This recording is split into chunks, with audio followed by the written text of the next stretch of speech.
Vamos a dar comienzo al seminario número 8 de la Cátedra 1 del Departamento de Microbiología de la Facultad de Medicina de la Universidad de Buenos Aires. Hepatitis es un proceso inflamatorio que afecta al hígado. Las causas pueden ser de etiología infecciosa o no infecciosa. Dentro de las no infecciosas tenemos medicamentos, alcohol, metástasis hepáticas, tumores primarios de hígado. Y dentro de las causas infecciosas hay distintos agentes que pueden afectar el hepatocito y por ende a la función hepática.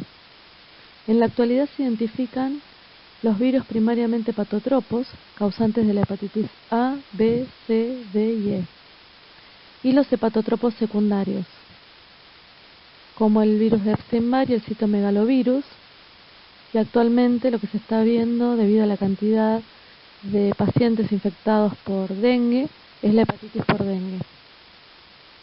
La respuesta inmune desempeña un rol crucial no solo en la eliminación viral, sino también en el daño hepático. Bueno, este cuadro ya fue mostrado en Microbiología 1. Nos sirve como para tener un pantallazo de los principales virus de hepatitis con las características relevantes de cada uno. Es a modo de repaso. El virus de hepatitis A se encuentra dentro de la familia de las Picornaviridae. Es esférico, tiene una cápside icosaédrica, es un virus no envuelto, tiene una replicación lenta y no citopática en cultivos celulares. El genoma está constituido por una cadena única de RNA de polaridad positiva.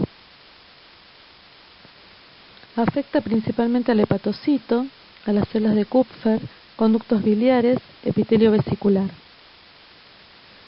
La respuesta inmune adaptativa es efectiva para la eliminación viral. La hepatitis producida por el virus de hepatitis A parece estar mediada por una respuesta inmune frente a la infección del hepatocito y no un efecto citopático directo del virus. Bueno, el virus de hepatitis A tiene distribución universal, un serotipo, 3 corresponden a genotipos humanos, la vía de transmisión es fecal-oral,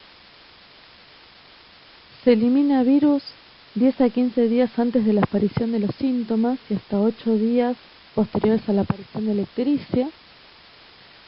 La mayor parte de los casos es asintomática o con síntomas muy inespecíficos, como ser dolor abdominal, náuseas, puestas subfebriles, y la mayoría cura sin secuelas. La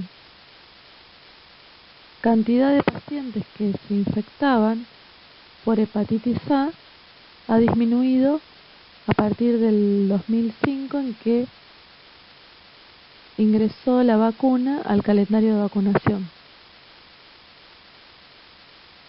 como podemos ver en el esquema.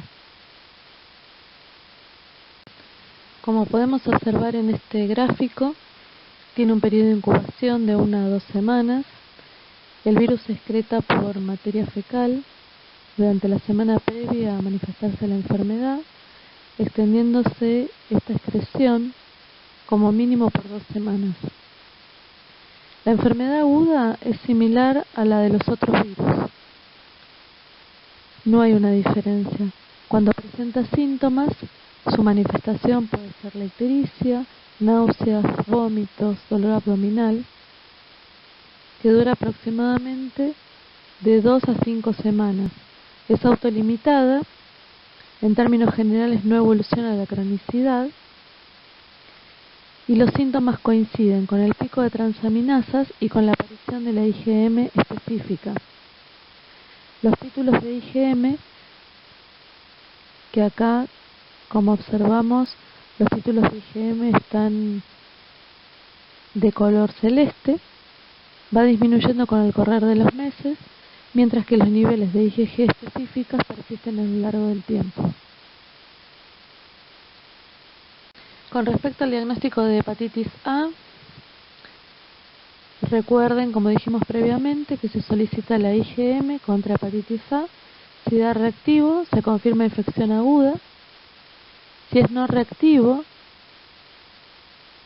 se solicita IgG contra hepatitis A. Si estamos en un contexto de un brote o en personas en grupos de riesgo. Si la IgG es reactiva, habla de infección pasada o de respuesta a la vacuna. Y si el resultado es no reactivo, pero estamos frente a un brote o a personas en grupos de riesgo, hay que vacunar contra hepatitis A. Con respecto a la inmunización activa, se encuentra en el calendario oficial de vacunación a partir del 2005. Es una dosis al año. Se recomienda una dosis de refuerzo a los 6 meses de la primera dosis, pero que no está en el calendario y que esa la puede recomendar el pediatra. Y con respecto a la inmunización pasiva, es la inmunoglobulina estándar, que interfiere con la respuesta inmune frente a otras vacunas, a virus vivos y atenuados. Así que hay que tener en cuenta al momento en que uno la va a indicar, de ver que no interfiera con ninguna de las otras vacunas que puede recibir el paciente. El virus de hepatitis B es un virus envuelto con genoma DNA parcialmente monocatenario y parcialmente bicatenario, que es miembro de la familia Hepatnaviridae. Tiene tropismo con fuerte preferencia por los hepatocitos, aunque pequeñas cantidades de DNA del virus puede ser encontrado en riñón, páncreas y células mononucleares. Los viriones miden entre 40 a 42 nanómetros de diámetro. El core contiene el genoma viral y la polimerasa responsable de la síntesis del DNA viral en las células infectadas. Junto a los viriones, las células infectadas por hepatitis B producen dos partículas subvirales. Unas de ellas son las esféricas, de 20 nanómetros, y la otra filamentosa, con similar diámetro. Estas partículas solo contienen glicoproteínas de la envoltura, entre ellas el antígeno S. La hepatitis B es una de las principales causas de hepatitis crónica. Tenemos distintas formas clínicas: la forma aguda, hepatitis asintomática o con el cuadro clínico florido, con ictericia, coluria, acolia, dolor abdominal, y la forma fulminante en menor cuantía. Con respecto a la crónica, de los niños que nacen con hepatitis B transmitida por vía vertical, el 90% pasa a la cronicidad y el 10% tiene la capacidad de curar. Diferente ocurre en los adultos, en el que el 10% evoluciona a la cronicidad.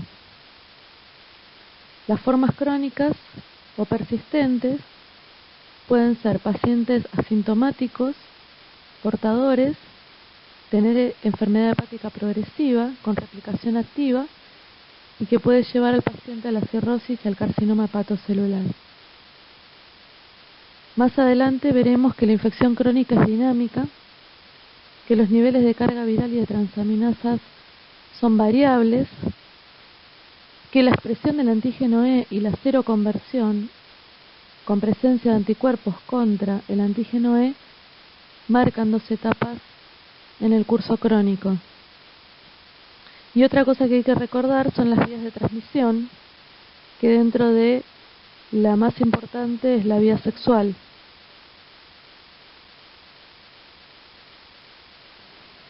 Y en menor medida el contacto con fluidos corporales infectados. Mediante la determinación de diferentes marcadores serológicos, podemos realizar el diagnóstico de la infección por hepatitis B y además saber si se trata de una infección aguda, una infección resuelta pasada o, por el contrario, si el paciente se encuentra en la etapa crónica de la infección. Dichos marcadores serológicos se determinan mediante la técnica de ELISA, y son los siguientes antígenos: el antígeno S, el antígeno E, los anticuerpos contra el core, los anticuerpos contra el antígeno S y los anticuerpos contra el antígeno E. Tienen que recordar que el antígeno del core, que forma parte de la cápside del virión, no lo detectamos. Un aspecto importante a tener en cuenta es que estas pruebas serológicas detectan la presencia de antígenos o anticuerpos que se encuentran en exceso, libres en circulación, no los que están formando parte de los inmunocomplejos. En esta diapositiva vemos el curso serológico típico de una hepatitis B aguda con recuperación, es decir, donde se logró resolver la infección y no evolucionó a la cronicidad. El primer marcador serológico que aparece tras la infección aguda es el antígeno S, la curva azul, el cual puede ser detectado a partir de la 4ª o 10ª semana posinfección. En forma concomitante se vuelve detectable el antígeno E, la barra superior celeste, el cual es indicativo de que el virus se encuentra replicando en forma activa. Si en este momento midiéramos la viremia, observaríamos altos niveles de carga viral. Conforme la infección avanza, se monta una respuesta inmune específica contra el virus y, recordando microbiología 1, el virus de la hepatitis B no es un virus citopático per se, sino que el daño de los hepatocitos es indirecto como consecuencia de la respuesta inmune. Por esta razón, en esta etapa vemos altos niveles de transaminasas hepáticas y la sintomatología es la ictericia, fatiga, náuseas, vómitos, dolor abdominal. En gran parte de los pacientes infectados hay una forma subclínica de presentación. En esta etapa se comienzan a detectar los anticuerpos contra el core, que inicialmente son del isotipo IgM, y paulatinamente cambiarán al isotipo IgG. La determinación de los anticuerpos IgM contra el core es muy útil para el diagnóstico de la hepatitis B aguda. Observen que inicialmente los únicos anticuerpos detectados son los anticuerpos contra el core. Pero si existe y se está reproduciendo una respuesta inmune específica, ¿por qué todavía no podemos detectar los anticuerpos contra el S y contra el E? Anteriormente dijimos que con las pruebas de ELISA, solo podemos detectar los marcadores serológicos cuando se encuentran en exceso libres en circulación, y no cuando estaban formando parte de los inmunocomplejos. De esta manera, los anticuerpos contra el core son detectados tempranamente en la infección debido a que el antígeno hacia el cual están dirigidos no está expuesto, ya que está por debajo de la envoltura. De esta manera, en circulación, nunca van a estar formando parte de complejo inmune alguno. Sin embargo, los anticuerpos contra el antígeno S, que es la curva celeste, si bien también son sintetizados tempranamente, no son detectados los primeros meses. Y eso ocurre porque debido a la alta replicación hay un exceso de antígeno S. Recordar que también, aparte de formar parte del virión, se encuentran en las partículas virales defectivas. Todos los anticuerpos contra el S producidos se van a encontrar formando parte de los complejos inmunes en circulación. Lo mismo ocurre con los anticuerpos contra el antígeno E, la barra superior rosa. Si el huésped logra montar una respuesta inmune específica, vigorosa, policlonal y multiespecífica contra el virus, va a poder limitar la infección. Entonces va a lograr la eliminación del virus y la resolución de la hepatitis B aguda. Conforme vaya limitándose la replicación viral por parte de la respuesta inmune, los antígenos virales, el E y el S, desaparecen de circulación. Los anticuerpos específicos respectivos se vuelven detectables al hallarse libres en exceso. Esto es lo que se llama seroconversión. Y hay un periodo en el que no se detectan en suero ni antígeno S ni anticuerpos contra el antígeno S. Esto es lo que llamamos periodo de ventana inmunológica. Con una respuesta inmune exitosa, la viremia disminuye, las transaminasas vuelven a su valor normal, y cuando aparecen los anticuerpos contra el antígeno E, es un marcador de buen pronóstico, ya que la desaparición del antígeno E es indicativo del cese de la replicación viral. Cuando aparecen los anticuerpos contra el antígeno S, es sinónimo de resolución de la infección aguda. En esta diapositiva observamos en cambio el curso serológico de una hepatitis B, donde no se logró resolver la infección y evolucionó la cronicidad. Como podemos observar, en la etapa aguda de una hepatitis B que evoluciona a la persistencia, detectamos los mismos marcadores serológicos descritos en una hepatitis B aguda autolimitada. El antígeno S, que es la curva verde, el antígeno E, que es la barra superior rosa, y los anticuerpos IgM anticore, que es la curva violeta. Pero en este caso, la respuesta inmune del huésped no logra resolver la infección y el virus continúa replicando en los hepatocitos. Como consecuencia de ello, seguiremos detectando en circulación a los antígenos E y S. Aunque se estén produciendo los anticuerpos específicos respectivos, anticuerpos contra el S y anticuerpos contra el E, no podrán ser detectados. Pueden fácilmente deducir la razón de ello. Al continuar la replicación viral, generando millones de viriones diariamente, los antígenos S y antígeno E se van a encontrar en exceso respecto de los anticuerpos. Es precisamente esta fracción libre la que es detectada por las pruebas de ELISA y no los anticuerpos, los cuales se encuentran formando parte de los inmunocomplejos. De ello, la detección del antígeno S por más de 6 meses es diagnóstico de infección persistente crónica. Los únicos anticuerpos que detectamos en la etapa crónica son los anticuerpos del core, que es la curva celeste, que como recordarán se encuentran libres en circulación, aunque en fases más avanzadas podemos detectar anticuerpos contra el antígeno E, como veremos más adelante. En esta diapositiva observamos los principales marcadores que se utilizan para el seguimiento de la hepatitis B crónica. Como pueden ver, además de los marcadores ya vistos, las barras superiores, se visualizan los niveles de viremia o carga viral en color azul y los niveles de transaminasas hepáticas que está en color amarillo. La infección crónica por hepatitis B tiene una evolución dinámica en la cual se pueden distinguir 4 fases. Es importante señalar que estas fases se desarrollan en forma sucesiva, aunque no obligatoriamente la van a atravesar todos los pacientes. La duración de las mismas también es variable, pudiendo abarcar semanas, meses o años. Teniendo presente este gráfico, vamos a desarrollar con más profundidad estas 4 fases de la infección crónica en la próxima diapositiva. Los principales marcadores que permitan diferenciar las 4 fases de la infección crónica son el antígeno E, los anticuerpos contra el antígeno E, la carga viral y las transaminasas hepáticas.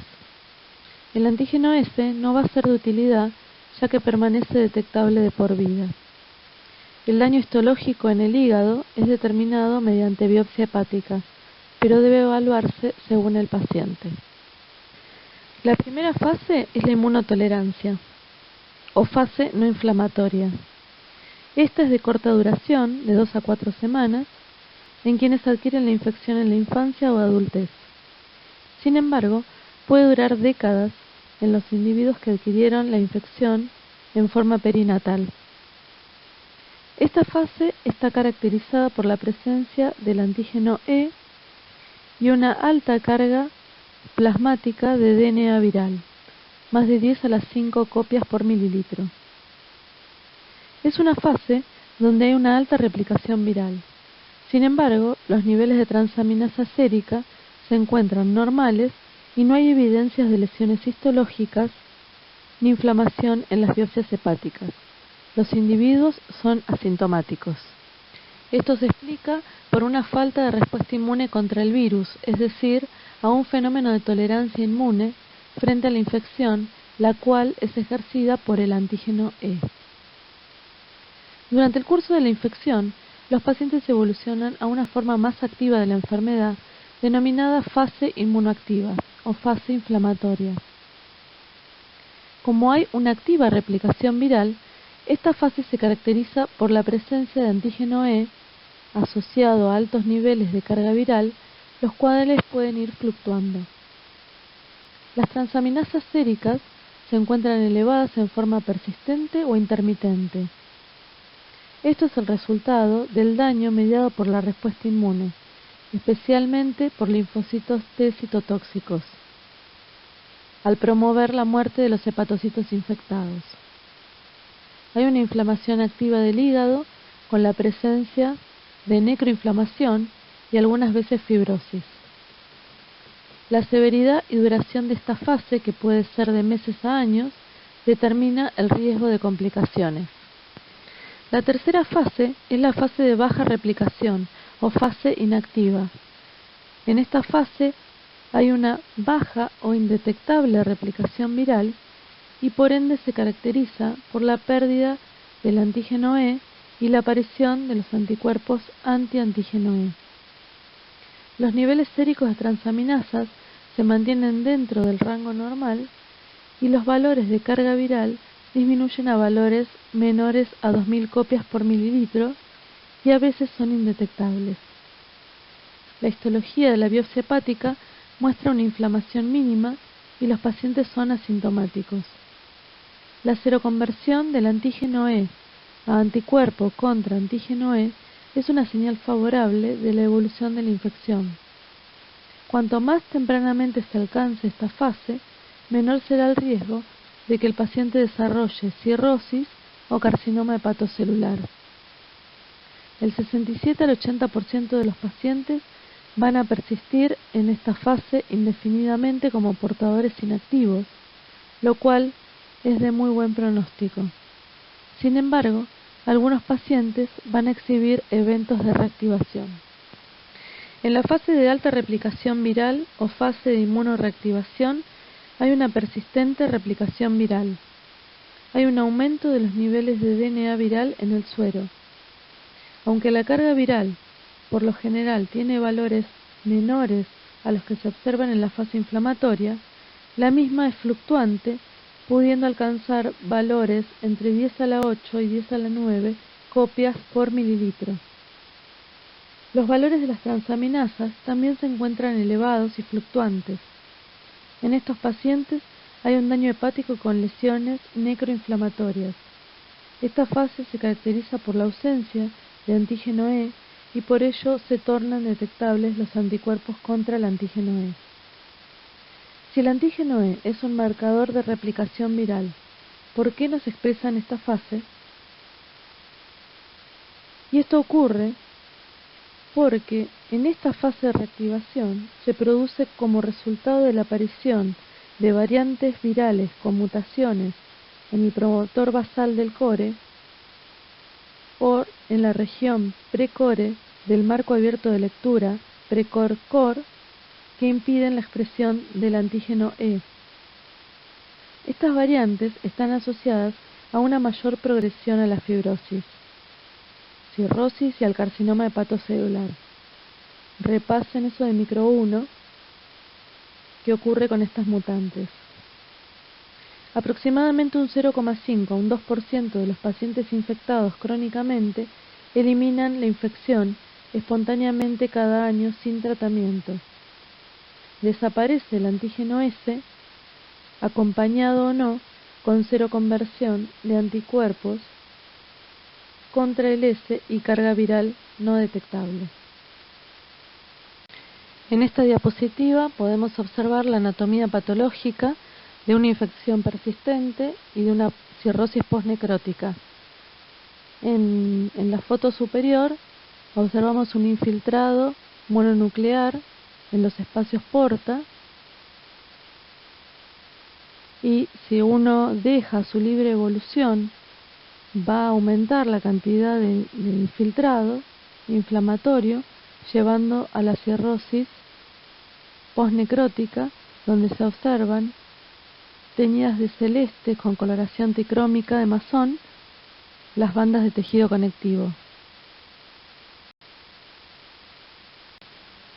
En esta diapositiva observamos en la foto superior una pieza de anatomía patológica de un hígado con nódulos amarillentos que microscópicamente observamos hepatocitos atípicos, donde no observamos los cordones hepáticos normales y que estos indican la presencia de un hepatocarcinoma.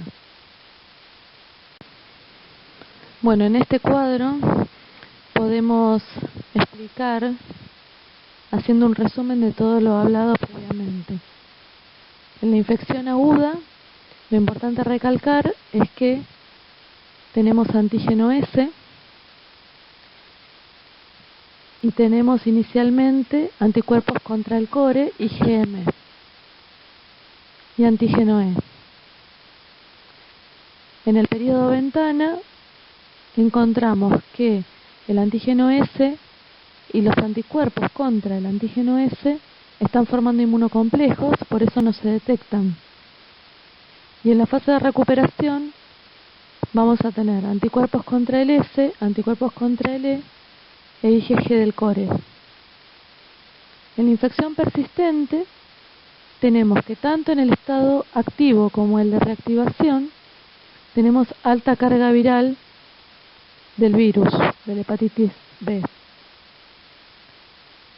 Que la diferencia de una infección persistente crónica con una aguda va a ser que no vamos a encontrar IgM del core, sí la IgG, que en todos los casos vamos a encontrar antígeno S, menos en la forma oculta, y que en la variante antígeno E-, nosotros vamos a no encontrar antígeno E, pero sí anticuerpos contra el E, y hay una gran replicación viral. Por otra parte, los vacunados van a tener solo anticuerpos contra el S positivo, y hay que ver la titulación para ver si son respondedores o no, y que tenga una infección pasada va a ser la presencia de anticuerpos del core con anticuerpos antígeno S. En cuanto al monitoreo de la infección, la carga viral es uno de los parámetros de mayor utilidad, no solo para evaluar el estatus de la infección del paciente, sino que también es necesaria para decidir a quién tratar y para monitorizar la eficacia del tratamiento de aquellos tratados. Una vez iniciado el tratamiento, se busca alcanzar una carga viral por debajo del límite de detección, es decir, que la carga viral indetectable es también en esta infección la forma de medir la eficacia. Cuando en un paciente tratado no se alcanza la supresión viral y se sospecha emergencia de resistencia, está indicado solicitar un test de resistencia.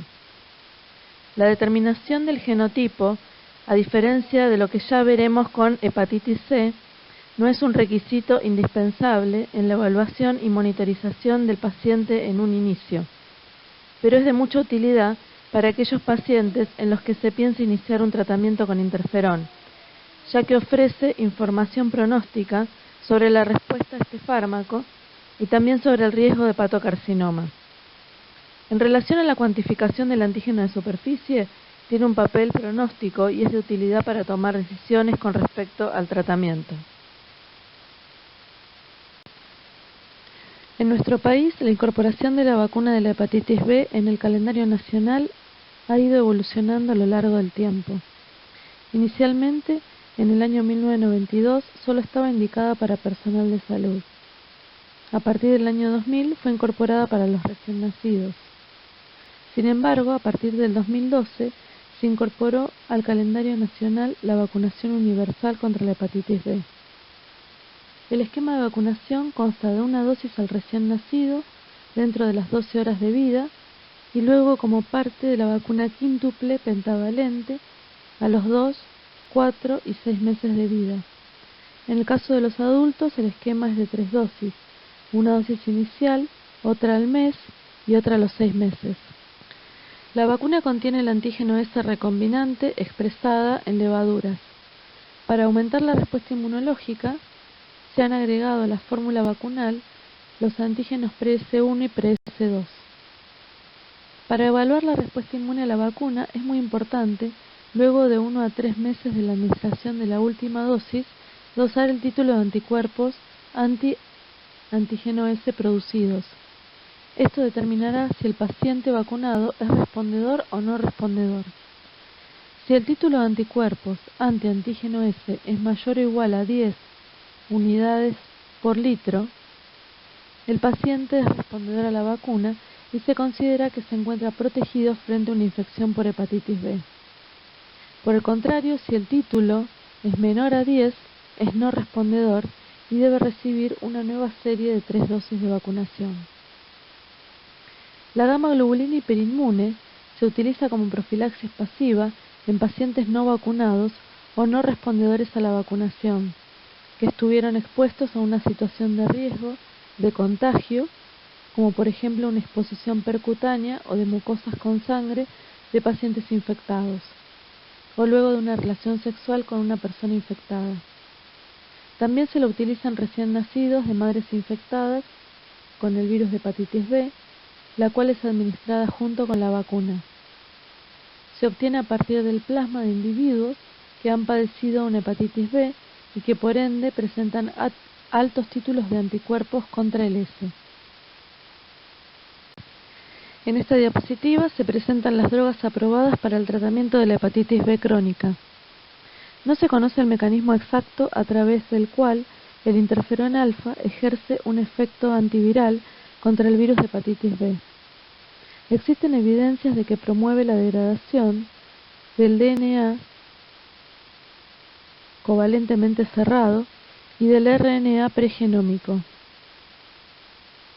Además, posee un efecto inmunomodulador que favorece la respuesta inmune frente a la infección, facilitando la eliminación viral. Existen dos presentaciones del interferón alfa, el estándar y el pegilado, el cual está unido a moléculas de polietilenglicol, modificación que aumenta su estabilidad y actividad. Se administra por vía subcutánea una vez por semana durante 48 semanas. Su uso es limitado ya que posee muchos efectos adversos, como depresión y desórdenes psiquiátricos. Los análogos de nucleósidos y de nucleótidos poseen un efecto antiviral directo al inhibir a la polimerasa viral y por ende la replicación viral. Poseen modificaciones en la molécula de ribosa que hacen que una vez que se incorporan en la cadena de DNA viral, interrumpen la elongación de la misma, actuando como terminadores de síntesis. Se administran por vía oral y generalmente son bien tolerados.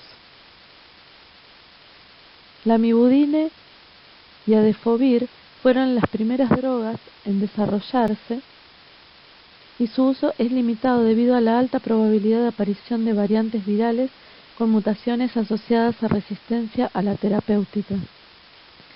En cambio, entecavir y tenofovir, desarrollado más recientemente, poseen una alta eficacia y una menor tasa de resistencia, razón por la cual se las considera drogas de primera línea en el tratamiento.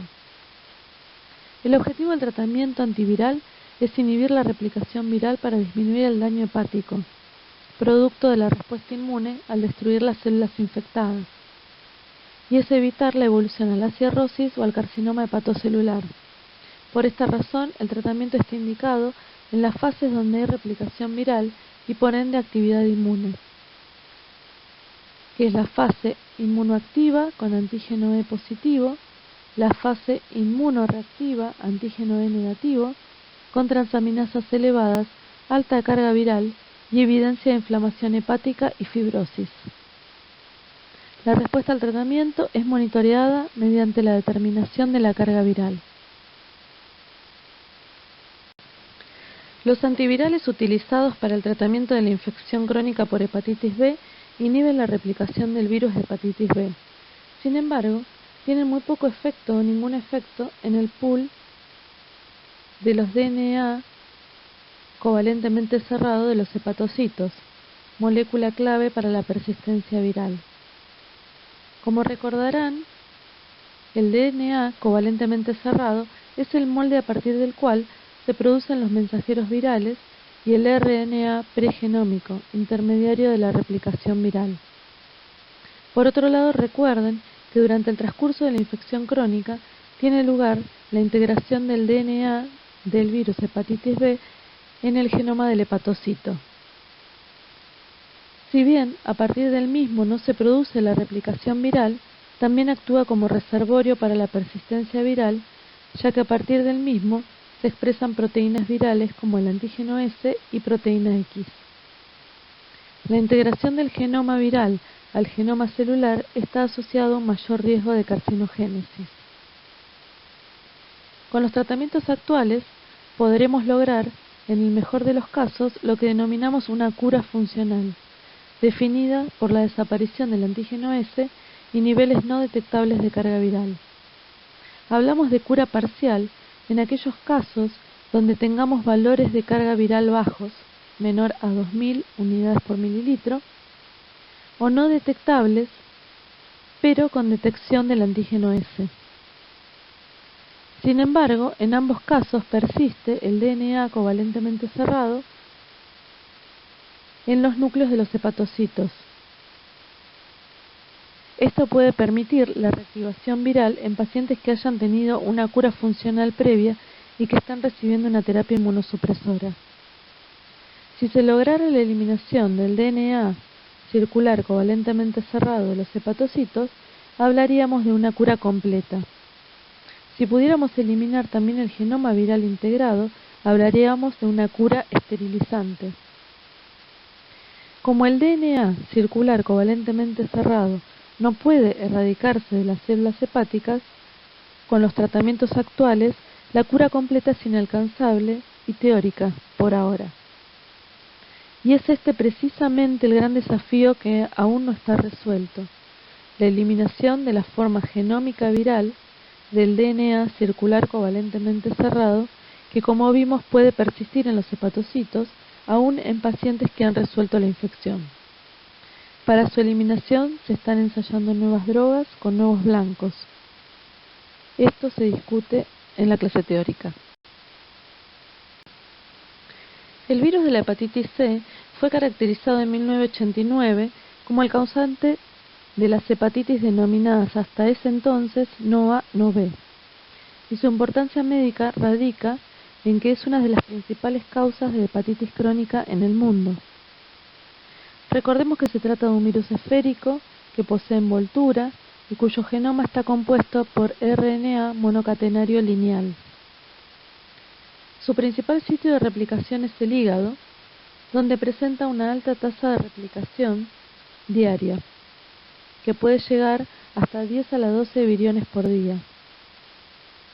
Además, presenta una alta variabilidad genética, ya que posee una RNA polimerasa que carece de actividad reparadora de errores, lo que provoca una acumulación de sustituciones nucleotídicas durante la replicación. Esto, junto a un gran tamaño poblacional del virus, da lugar a dos niveles de variabilidad genética: intergenómica, los genotipos y subtipos, e intragenómica, las cuasi especies. En cuanto a los genotipos, actualmente se reconocen 7, que se denominan con números del 1 al 7. Son médicamente relevantes, ya que los diferentes genotipos se han relacionado con la distribución geográfica. Por ejemplo, genotipo 1 y 2 están distribuidos por todo el mundo, mientras que el genotipo 6 solo en algunas zonas. También con la vía de transmisión, por ejemplo, el 3A y el 1A predominan en los adictos endovenosos y sobre todo con la respuesta al tratamiento antiviral. En Argentina, según el último boletín epidemiológico, el 76% de los pacientes infectados presenta el genotipo 1, el 14% el genotipo 3, el 7% el genotipo 2 y el 2,5% el genotipo 4. Con respecto a las vías de transmisión, la vía más común de transmisión del virus es la exposición percutánea a la sangre. El modo de transmisión predominante puede cambiar a lo largo del tiempo y ser diferente entre los países. La transmisión por transfusiones de sangre y sus derivados, como los factores de coagulación, fue una vía de transmisión común antes de la introducción de pruebas para detectar el virus en los donantes. Puede transmitirse por la utilización de agujas contaminadas en usuarios de drogas inyectables y también son susceptibles los pacientes en hemodiálisis. La vía de transmisión sexual es una vía relativamente infrecuente de transmisión, en contraste con lo que pasa con el virus de la hepatitis B. Si bien es posible, también es infrecuente la transmisión vertical, que se produce en un 6% de los casos. En cuanto a la historia natural de la enfermedad, la infección presenta una fase aguda, que es habitualmente asintomática, por lo cual el diagnóstico en esta fase es infrecuente. Cuando la hepatitis aguda tiene síntomas, que son alrededor del 10 al 20% de los casos, estos aparecen entre la 7ª y la 8ª semana tras la infección. El cuadro es indistinguible de otras hepatitis agudas. La mayoría de estos pacientes evolucionará hacia una infección persistente, alrededor del 80%. De estos pacientes, alrededor del 20% evolucionará hacia una cirrosis en 15 a 20 años y entre un 2 a un 7% desarrollará un hepatocarcinoma. Este último en general se presenta en pacientes que ya cuentan con algún grado de fibrosis hepática asociada a la hepatitis C. En esta imagen podemos ver los diferentes perfiles de viremia asociados a la infección por el virus hepatitis C. En primera instancia, vemos la viremia fugaz, característica de aquellos pacientes que tras cursar una infección aguda resuelven la infección. Vemos el característico aumento de las transaminasas en lila, que puede presentarse acompañado con síntomas, si bien debemos recordar que lo más frecuente es que el paciente curse esta infección en forma asintomática. En rosado vemos el pico de viremia, que solo se presenta en la etapa aguda, ya que este paciente no evoluciona en una infección persistente, y vemos en celeste, como casi concordante con el aumento de las transaminasas, aparecen los anticuerpos específicos antihepatitis C que persistirán detectables por años. En el segundo gráfico vemos un caso de viremia persistente en un paciente que evolucionó a la cronicidad, en el cual se pueden ver aumentos de transaminasas intermitentes, en lila, que habitualmente se dan en el contexto de un paciente asintomático. Y en rosado vemos cómo la viremia permanece detectable, con pequeñas variaciones, durante prácticamente toda la etapa crónica. Y por último, en el tercer gráfico, vemos otro patrón observable en pacientes crónicos, la viremia recurrente. En estos pacientes vemos también aumentos de transaminasas intermitentes, pero la viremia, en rosado, intercala periodos en la cual es detectable con otros periodos en los cuales la viremia no se detecta a nivel periférico. Este paciente, al momento del diagnóstico, va a tener anticuerpos contra el virus de la hepatitis C, pero dependiendo del momento de toma de muestra, puede tener una RT-PCR no detectable. En relación al diagnóstico, en términos generales, el tamizaje o screening se realiza mediante la detección de anticuerpos antihepatitis C. Se debe considerar que la mayoría de los diagnósticos se realizan en la etapa crónica, en la cual el paciente no suele tener síntomas, o tiene síntomas inespecíficos, y donde a nivel de laboratorio solo se pueden detectar un leve aumento de transaminasas. En ese contexto, ante un resultado de serología reactivo, se debe plantear 3 escenarios: infección pasada y resuelta, infección actual y en menor medida, un falso positivo de la técnica. La forma de confirmar la infección es mediante la detección de RNA por RT-PCR. De ser esta detectable, se confirma la infección. Por otro lado, como vemos en el algoritmo, En el caso en que el dosaje de anticuerpos sea negativo, se descarta la infección. Se debe tener en cuenta que ante la sospecha de infección aguda por hepatitis C en periodos tempranos de la infección, los anticuerpos pueden no detectarse por encontrarse en periodo ventana. En relación a los métodos disponibles, como ya se ha mencionado, los indirectos se utilizan para el screening o tamizaje. Se debe tener en cuenta que la determinación de IgM no es útil, ya que se la puede detectar en la etapa crónica, con lo cual no constituye un buen indicador de fase aguda. Para el diagnóstico debemos solicitar el dosaje de anticuerpos totales contra hepatitis C.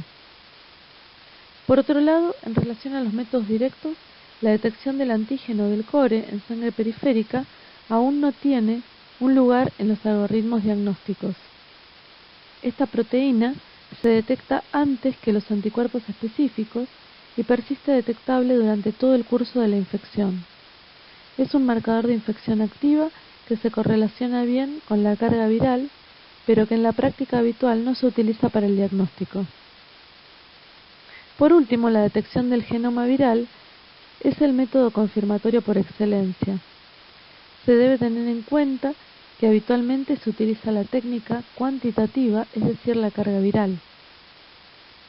Esta determinación también, además de ser la prueba confirmatoria, es de utilidad para el monitoreo del tratamiento. Con relación al genotipo, su determinación se realiza al momento del diagnóstico, ya que es necesario para la elección del tratamiento y la duración del mismo. Una vez establecido el diagnóstico, que como ya hemos mencionado, en general se realiza en pacientes cursando la etapa crónica, se debe tener en cuenta que el pronóstico dependerá de la existencia o no de fibrosis hepática y del grado de fibrosis cuando ya está presente. En la evaluación de la enfermedad hepática, los métodos por imágenes tienen un lugar central. Si bien la ecografía y la resonancia magnética puede detectar cirrosis, es difícil por estos métodos detectar grados incipientes de fibrosis que aún no llegan a la cirrosis. La elastografía hepática, conocida también como FibroScan, es útil para este propósito, ya que correlaciona el grado de rigidez medido en kilopascales con el grado de fibrosis. Se utiliza frecuentemente una escala, como la de Metavir, en la cual F0 es ausencia de fibrosis y F4 es cirrosis. Este método es no invasivo y ha reemplazado en los últimos tiempos a la biopsia hepática, que por mucho tiempo fue la única técnica confiable para evaluar el grado de fibrosis. El problema de la biopsia hepática, que sigue siendo de utilidad para ciertas patologías,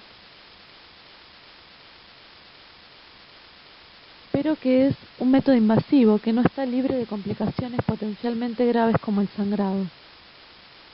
En la evaluación para detectar hepatocarcinoma, habitualmente se utiliza la ecografía para detectar imágenes compatibles, formación nodular, por ejemplo.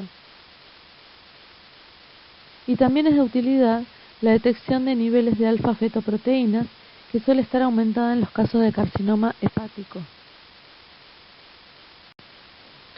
El tratamiento de la hepatitis C ha evolucionado notablemente en los últimos años. En un principio se utilizaba el interferón en forma de monoterapia, con una baja tasa de curación y numerosos efectos adversos. Hacia el 2001 se empezó a utilizar el interferón pegilado, que era un interferón modificado con las mismas propiedades antivirales e inmunomoduladoras del interferón, pero con una mejor tolerancia y con la posibilidad de darlo una vez a la semana en forma subcutánea.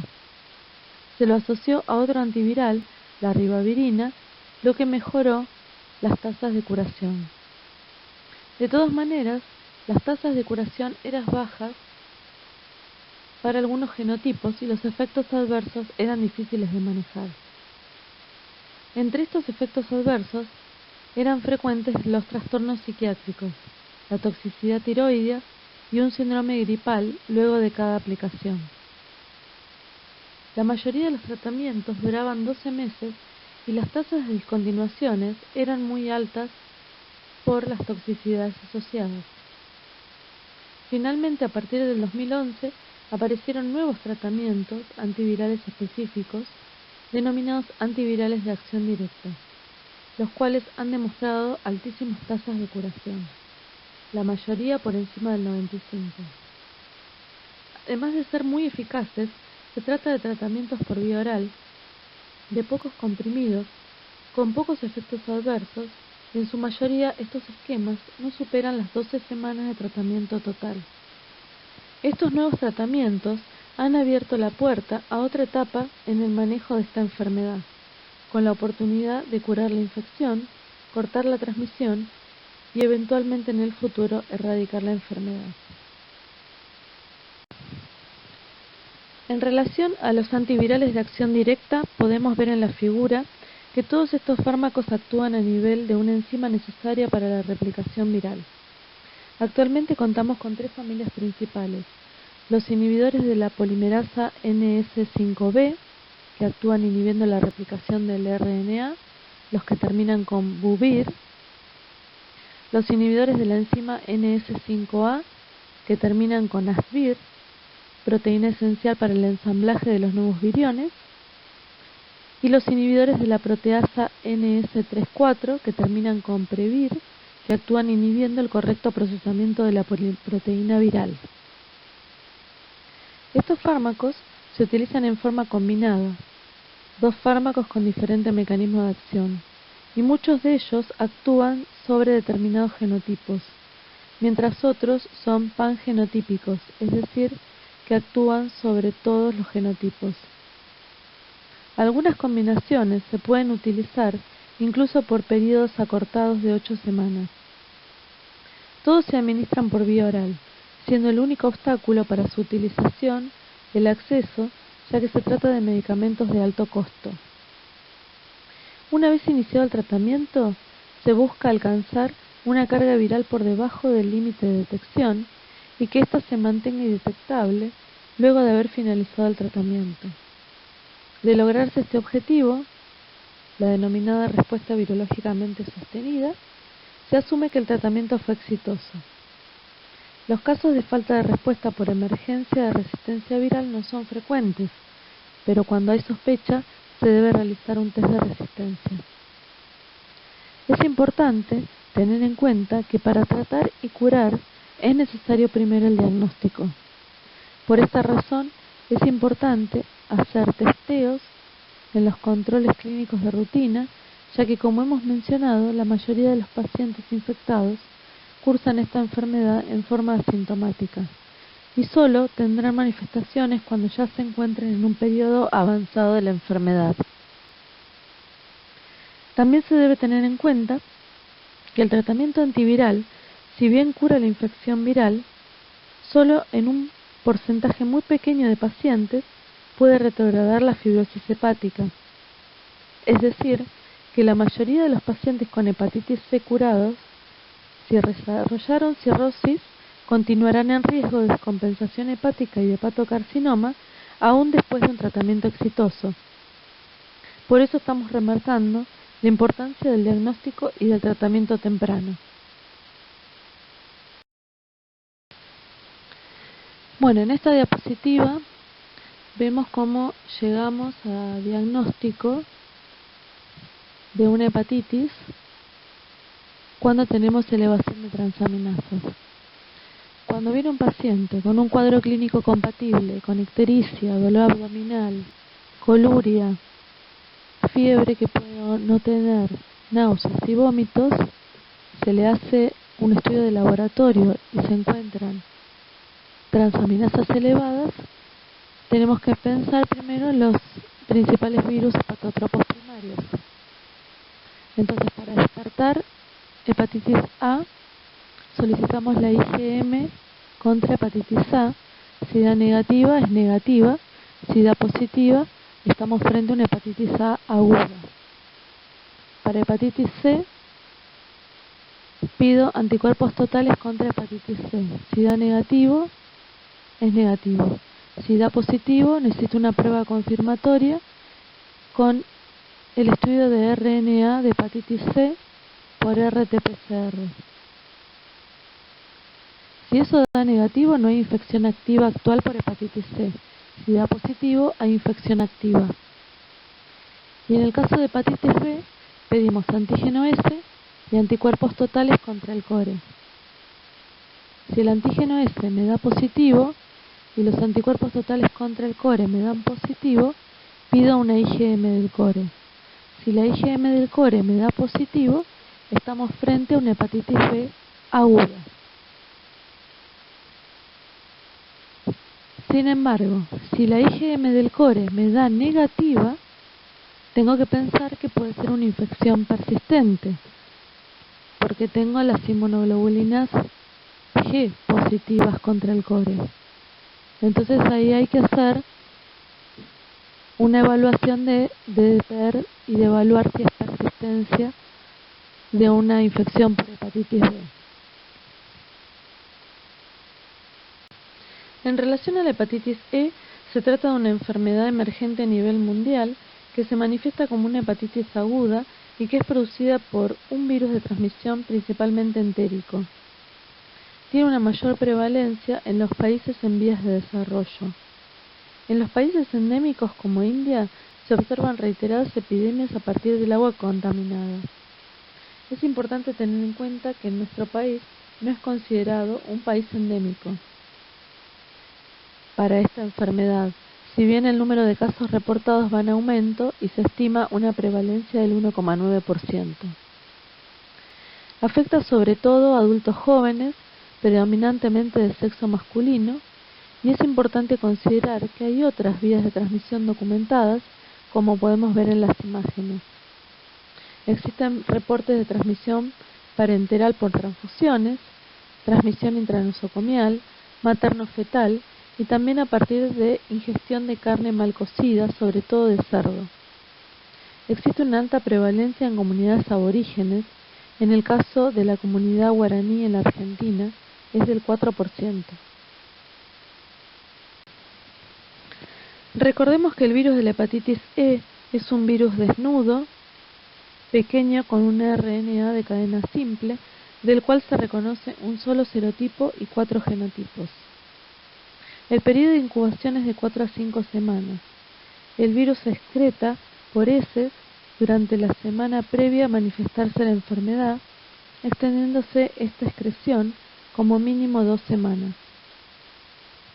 La enfermedad aguda no difiere de las que producen otros virus, y cuando presenta síntomas, su principal manifestación es la ictericia. Dura entre 1 y 4 semanas, es autolimitada y en términos generales no suele evolucionar a la cronicidad. Se debe tener en cuenta que en pacientes inmunocomprometidos este virus puede causar hepatitis crónica, siendo esta, de todas maneras, una situación infrecuente. Como podemos ver en el gráfico, los síntomas coinciden con el pico de transaminasas y con la aparición de la IgM específica. Los títulos de IgM van disminuyendo con el correr de los meses, mientras que los niveles de IgG específicos persisten a lo largo del tiempo.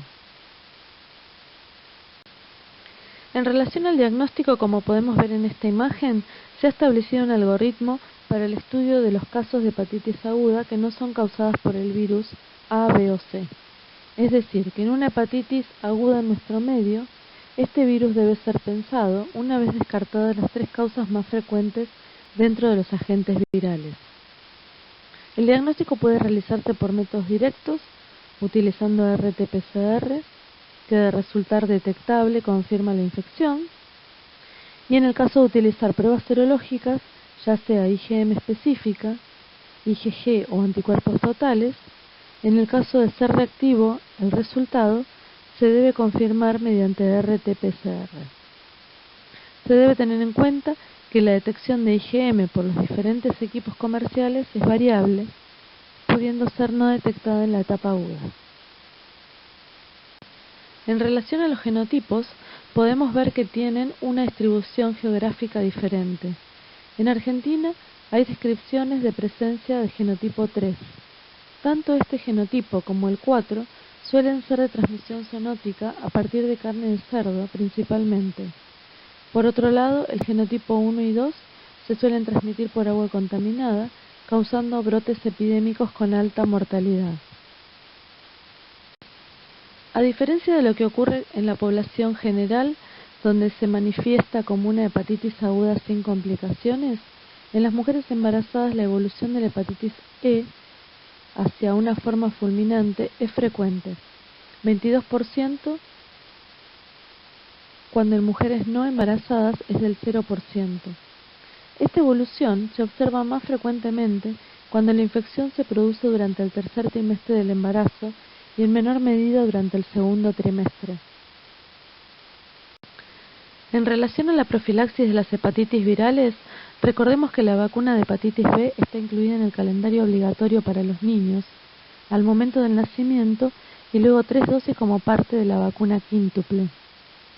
También está indicada en adultos que no han sido vacunados y en personal de salud. En relación a la vacuna de hepatitis A, el calendario contempla una sola dosis al año de vida.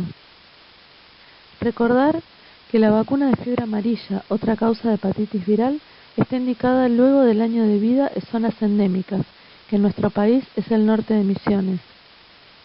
La vacuna para fiebre hemorrágica argentina está indicada en adultos de riesgo, trabajadores rurales en su mayoría y veterinarios, en la zona endémica del virus Junín. Y por último, recordar que por el momento no contamos con una vacuna para prevenir hepatitis C. Bueno, ahora vamos a ver los agentes infecciosos que pueden causar masas ocupantes de espacio, ya sea lesiones sólidas o quísticas. Bueno, en esta diapositiva vemos que las lesiones ocupantes de espacio en el hígado pueden ser quísticas o sólidas.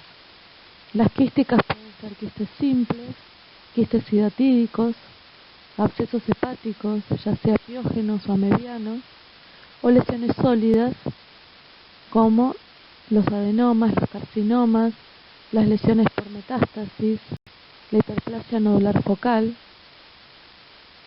las lesiones que pueden corresponder a mangiomas. Los abscesos piógenos hepáticos se suelen presentar luego de un postquirúrgico. Dentro de los más frecuentes está la cirugía de apendicitis, la cirugía de vesícula biliar, colecistectomía. Suelen consultar pacientes con fiebre persistente, donde no se encuentra otra causa, y con el antecedente de cirugía previa cercana, podemos sospechar que tiene un absceso. Entonces, con diagnóstico por imágenes, ya sea ecografía o tomografía, podemos llegar al diagnóstico y después, para llegar al agente etiológico, tomamos hemocultivos por 2, que suelen ser positivos en un 50% de los casos, y cultivos de la muestra cuando se realiza drenaje percutáneo. Los gérmenes que se suelen encontrar son por lo general polimicrobianos, en un 20 o un 50%, aunque pueden ser únicos gérmenes como por ejemplo las enterobacterias, en un porcentaje también importante. Acá tenemos los agentes más frecuentes. Los gram negativos son las enterobacterias, entre ellas Escherichia coli y Klebsiella. Gram positivos, Strepto y Enterococo, y también anaerobios del género Bacteroides. Ahora, muy infrecuente son ya cuando pacientes por ahí cursaron una internación prolongada de un postquirúrgico, tienen gérmenes que se consideran asociados a los cuidados de la salud, ya sea Pseudomonas, Proteus, Enterobacter, Citrobacter, Staphylococcus aureus meticilino resistente, otros tipos de anaerobios de género Clostridium, Fusobacterium. Otro de los gérmenes que puede producir abscesos son las entamebas histolíticas, que producen abscesos amebianos. La forma infectante es el quiste, el cual Da origen a trofozoitos en el intestino. Estos invaden los tejidos o se enquistan en la luz y se eliminan por materia fecal. A partir del intestino, las amebas pueden llegar al hígado y causar el absceso amebiano. La mayoría es una infección asintomática. Un bajo porcentaje puede presentar una colitis sintomática y los abscesos suelen ser grandes pero no purulentos. El diagnóstico se realiza por el antecedente epidemiológico. Se puede realizar un coproparasitológico con la observación de quistes que se eliminan por materia fecal.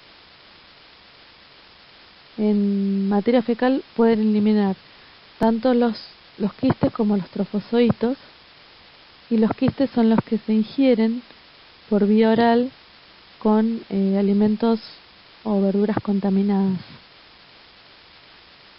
Luego observamos la imagen de ocupante por estudio de imágenes, ya sea por ecografía o tomografía, y después tenemos el estudio serológico.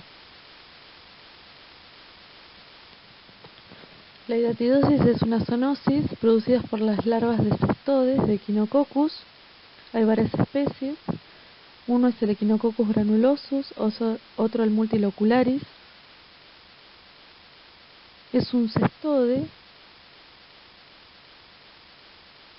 que se fijan a la mucosa del intestino delgado por un órgano llamado escólex, que posee ventosas o ganchos. Tiene un cuerpo segmentado, los segmentos se denominan proglótides. Hay focos endémicos en todo el país. El 30% del país tiene ciclo doméstico, comprometiendo al 10% de la población. Hay dos huéspedes, uno carnívoro, que es el definitivo, con parásitos adultos en intestino, y otro es herbívoro, que es intermediario, que tiene formas larvarias en los tejidos. El ser humano es el huésped accidental.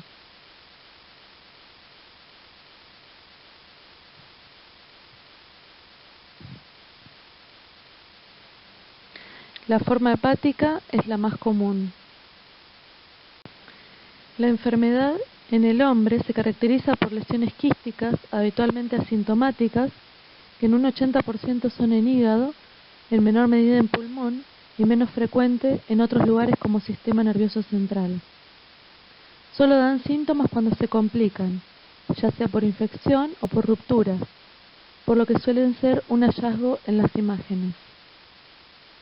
Con respecto al diagnóstico, tenemos en el hemograma, podemos tener eosinofilia en un 15 o un 20%, alteración de la función hepática, si hay compromiso con varios quistes,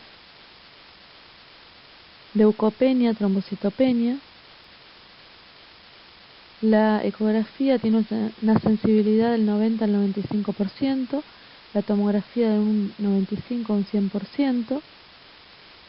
Existe, como vemos ahí en la diapositiva, distintas formas que podemos observar ecográficamente en distintos estadios del quiste.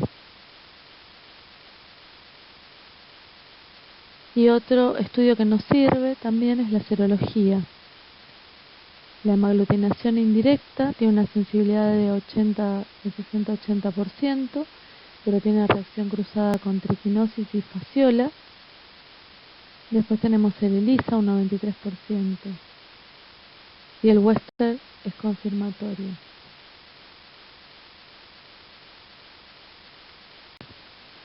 La esquistosomiasis es causada por un trematode del género Schistosoma, cuya transmisión es por contacto de la piel con el agua contaminada. Estos ingresan a través de la piel, llegan al pulmón por vía arterial a las vénulas, y cuando afecta a hígado produce hepatoesplenomegalia con formación de granulomas que puede llevar a la fibrosis.